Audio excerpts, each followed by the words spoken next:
Hello, this is Dr. Foojan Zeine. I'm a psychotherapist and the originator of the awareness integration theory, and this is the tip of the week. There's circumstances in life that saddens us and brings tear into our eyes. I was reading the article Pursuing Happiness, the Architecture of Sustainable Change by Sonia Lyubomirsky and Keenan Sheldon, which talks about what determines happiness. The authors say that 50% of our happiness is pretty much our genetics and determines our set point. About 10% is circumstances, and 40% they call it intentional activity. This past week, I've experienced how circumstances surrounding us can devastate us. I was working with a client that has been brutally abused as a child. As I sit with her, or any of my clients who are going through pain, I'm reminded of how human brutality can really impact us and how brutal human being can be. I watch the world news and see that a 22-year-old Iranian woman was killed due to not meeting inappropriate standards of covering herself. Then it led to massive demonstrations and more killing. Every day on the street, there are more killing. I read the news about the war between Russia and Ukraine and watch how we devastate each other every day for some reason or another. Tears roll down, witnessing what human beings can do to each other.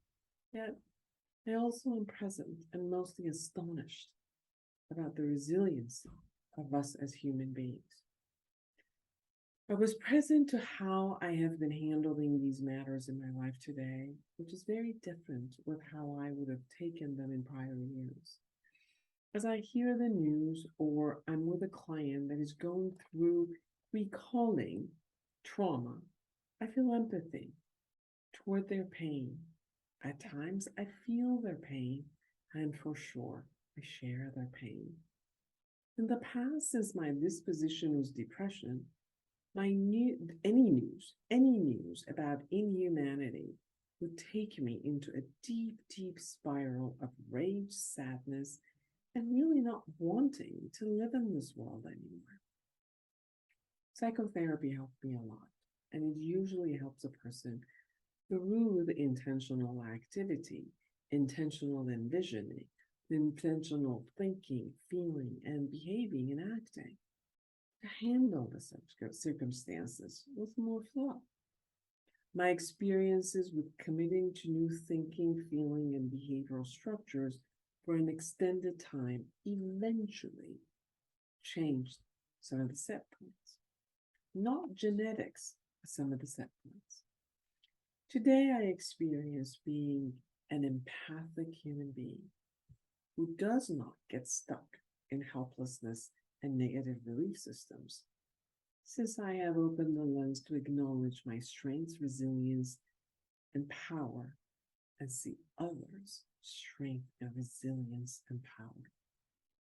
Today, with strength, I do what is my ability to heal the traumatized, support taking a stance for human rights, and treating each other humanely and respect each other's humanity. Awareness integration, psychological and educational theory and intervention has made this possible through a structured practice that can support you become aware of your happiness versus depression disposition, dualities, and how you operate daily to take responsibility and accountability for what we do. This model helps you complete the past and create an intentional future by being deliberate today. For more information, either go to foojanzeine.com or awarenessintegration.com. Thank you so much for listening.